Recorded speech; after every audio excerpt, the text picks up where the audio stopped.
I want to talk about the glamorization of entrepreneurship and innovation that is happening in education.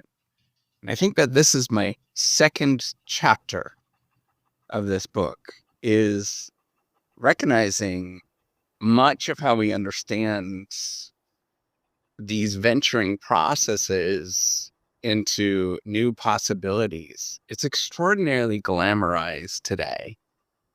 One of the things that you will realize if you were to do something is that the act of actually doing it in a normative sense or how you're going to experience it at any given moment, it's not going to be the way that is talked about or discussed or imagined in any either the media or education or any domain. It actually feels completely different. It feels very mundane. It feels extraordinarily boring.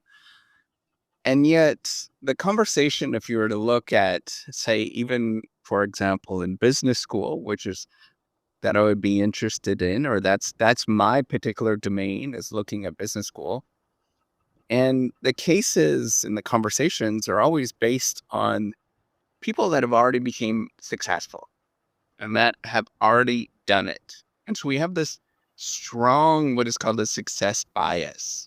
This is only looking at the individuals that have already done it. Now, there's even more severe than that. We focus on only the snippets or the snapshots of the moments that we think are important. We don't see the day to day where it is particularly boring, where there is not much going on, and there is an awful lot of what I call nothingness, just nothing. You think that you're supposed to have all these things happening, like mergers and acquisitions and IPOs, and yet it's just another day. It's sitting down and trying a little bit more.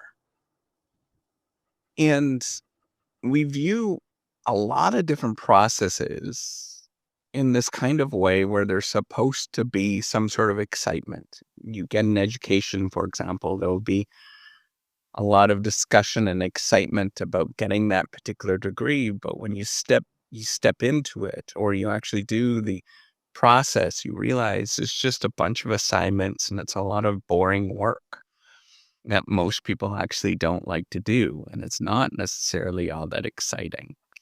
Same goes for anything like innovation, where you're making an investment in the future, and it's just boring paperwork often. Or maybe it's just meetings, or maybe you're actually doing the work where you're just changing one little picture or making a little bit more of a description and seeing what happens. Now, years ago, these processes of trading off today for tomorrow, things like entrepreneurship and education, innovation, they would have been viewed in a much more mundane sense. In the sense of you think about, the quintessential, I always try to draw inspiration examples from, say, something that is pretty ordinary, like owning a restaurant or the hot dog salesperson on the street, that they're just doing something that is really mundane and boring and tedious. Now, when you look at that, you would argue that or think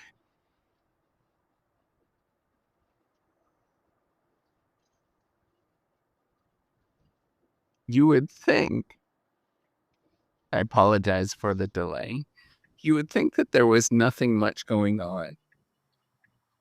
And yet, these people are the ones that have always done entrepreneurship for a long time. They do things where they try to gauge what audiences and they see what people are doing, and then they make an investment based on what people are expecting and what they actually want. So, for example, if you're the hot dog salesman on the street, you would invest in hot dogs or sausages that people actually prefer. And then you would take a prediction of the future and invest for where your hot dog stand will actually go. Now, we don't think of these people as being entrepreneurial, but they often are quintessentially entrepreneurial because they're making this trade-off, because they often take away from today. Maybe they could be a little bit more profitable, and they invest by buying more of the supplies to come in. Now, the challenge when you look at this is pretty ordinary and boring and tedious. Now, what is the difference between somebody that does a spectacular job at this and creates a franchise of hot dog sales and somebody that doesn't do that? It's often just making very simple choices and repeatedly making these simple choices over time. So, for example, you might choose to invest in one particular kind of hot dog because people really, really like it and it becomes your thing. Maybe you decide to invest in another stand or try to employ somebody, and then that becomes a bigger thing. Now, what we often do is either are we don't want to make this choice because it's a difficult choice. We don't want to trade off today for tomorrow and take away from what we have today for tomorrow. Or we often make a prediction in something. If we choose to actually do that, we make a prediction in something that may not turn out to be the way that we thought it would be. Both of these things are incredibly difficult to actually do, both in terms of taking away from today for tomorrow, and as well as making that correct investment, whatever that might actually be. Not every investment in the future pans out and turns into something. We don't know what those answers actually are. Now, it's the same thing as actually doing coursework. You can take courses and things that you thought were really worthwhile, and it turns out that they actually aren't because the environment changed or that there was something that happened that you couldn't anticipate or couldn't forecast yourself. Now, all of these things are very, very difficult in terms of these choices of the trade-off for today, from today for tomorrow, and making this prediction for the future. I think what we need to remember, if we were to look at it in terms of a very simple choice problem like that, we realize it's pretty tedious and pretty boring because it's not just a single decision that you ever make. That hot dog salesperson that's on the corner, they have to repeatedly make very good investments in order to create their franchise. They repeatedly have to make these big leaps. They repeatedly have to take away from today for tomorrow. And none of those things ever feels really exciting at a given moment. They feel mundane. They feel boring. They feel like if you were to talk to people, that they would say, "What are you doing? That makes no sense to me." They're typically extraordinarily boring things and actions that you go through. And often, because of this taking away from today, they often feel very negative, as I talked about in the first chapter. You feel like you're not doing the right thing, and you often don't know what are the right courses of action that you should choose in terms of where you're going to go.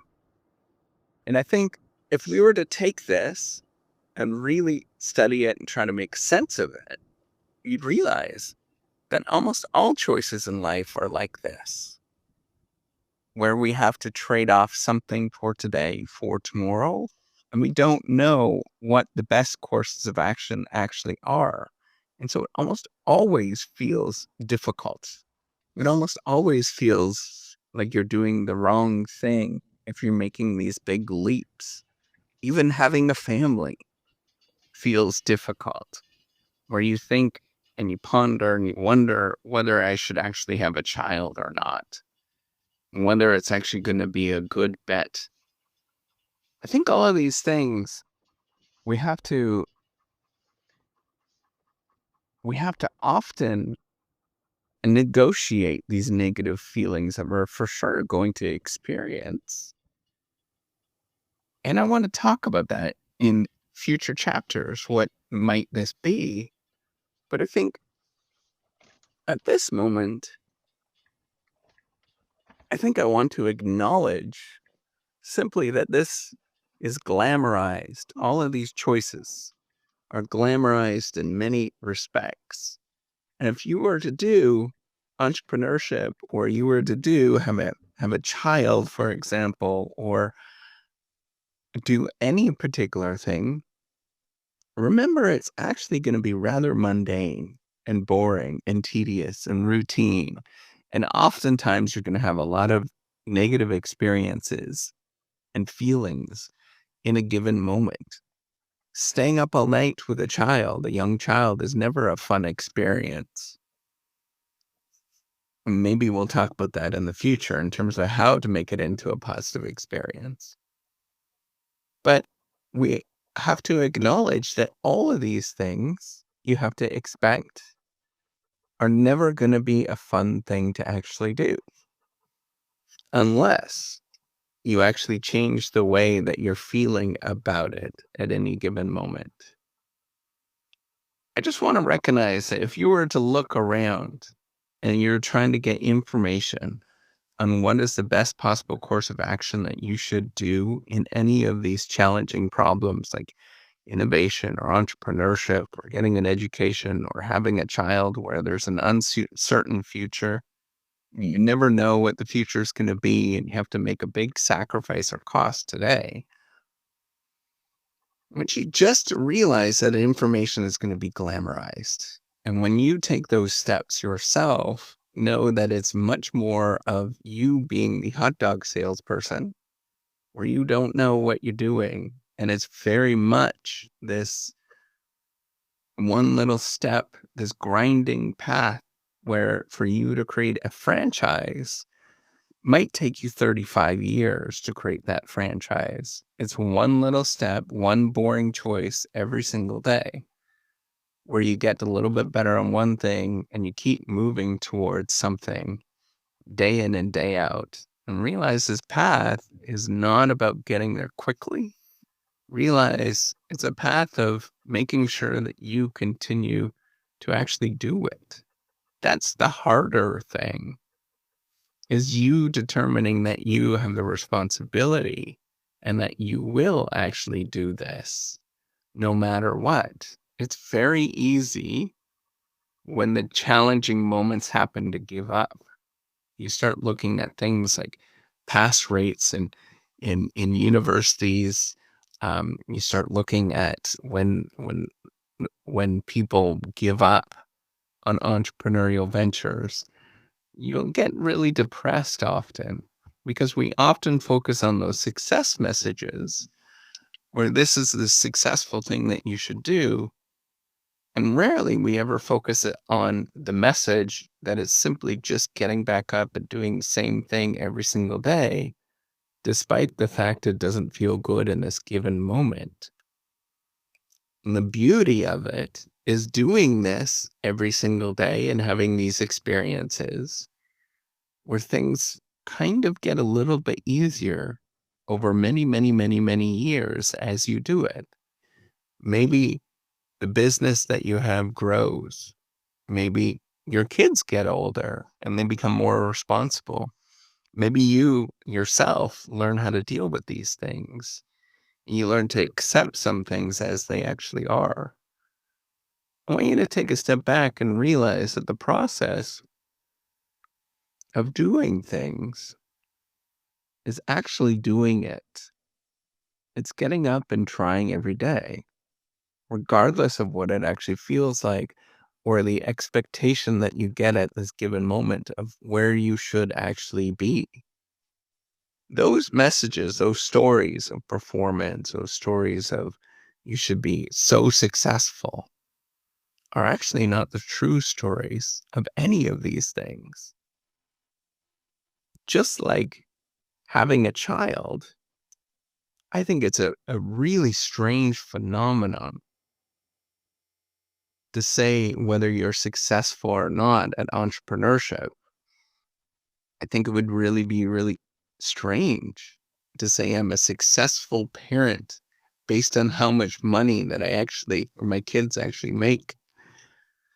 I think a different way to look at this is to simply acknowledge a lot of this is just learning how to deal with the one little step after another and learning how to love that process every single day.